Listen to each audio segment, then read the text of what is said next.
Hello everyone. In this BrainingCamp how-to video, I'm going to show you how to set up a board in BrainingCamp, push it out to your students through Google Classroom, see what the student sees, have them do some work on it, and then send it back to you so that you can see what it looks like when they are done.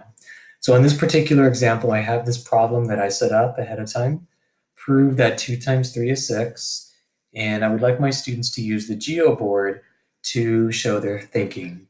So I have my assignment ready. I'm in teacher mode, and I'm going to share this out to my students by getting this link here.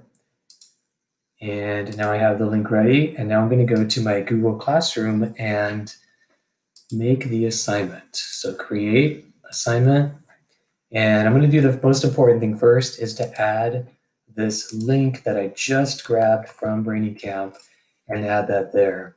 And you'll notice when this loads up, it looks like it didn't work, but if you click on it, it does actually take you to the board that I just made. So let me come back here now, and then I'll just give it a title just for the sake of this example, prove 2 times 3 is 6, and leave everything however you would normally do it in your GC, and go from there, and then I can assign that work I did. So this step is actually optional. So in this particular one, I made a board ahead of time, but you could just as well have skipped making this board and linking this.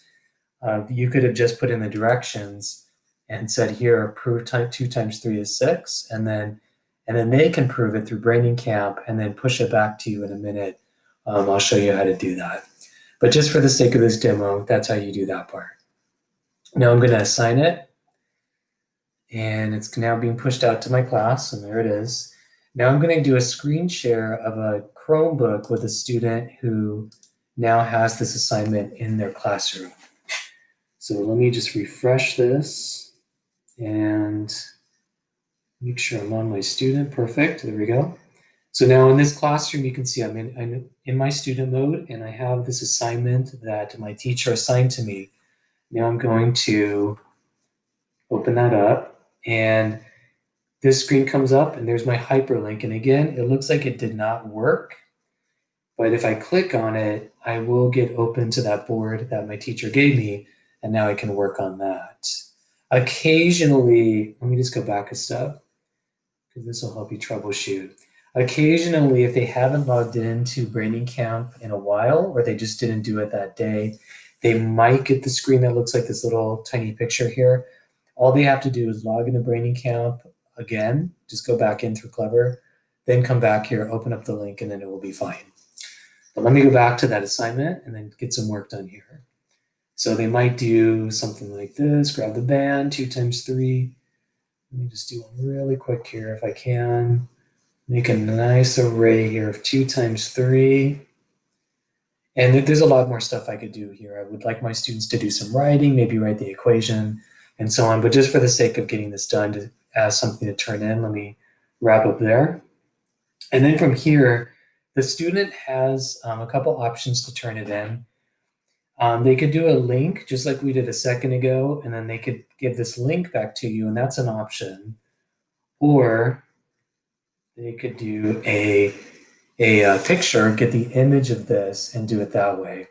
As far as when to know when to do each one, the link is probably better if you anticipate a back and forth where the student's going to give you the link, and then maybe you have some feedback that you want to give them, and you might even want to put something on their board directly, given their link, and then spit that back to them, and then have them work on that board that you modified, and then they can turn that back in, and you can go back and forth and back and forth.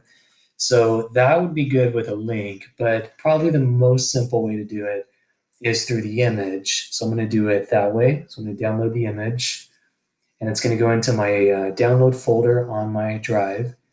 And this one is called Screenshot 1 because I have another screenshot that's in my folder currently, so that'll be named automatically. And then let me close that. And now as the student, I'm ready to turn that into my teacher. So I'm going to add, get this out of the way.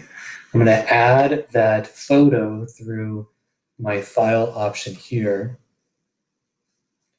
And I'm going to upload Well, in this case, actually, it's in my recent, so I could do that, but that's not actually the one that I had. It's not showing my screenshot one. So let me go to upload and then browse, and there's my screenshot one. Grab that, click on that, open, and that is now being uploaded to my board to get ready to go. And now I can turn that in. So let me go ahead and do that. Turn in the work. And so now that's going to my teacher. So I'm going to come out of this screen share, and now I'm going to go back to teacher mode. So let me get out of screen share, and now let me go back as my teacher in my teacher mode, back to my classroom. And now I'm going to go back to my assignment and see what's been going on. So I have now one turned in.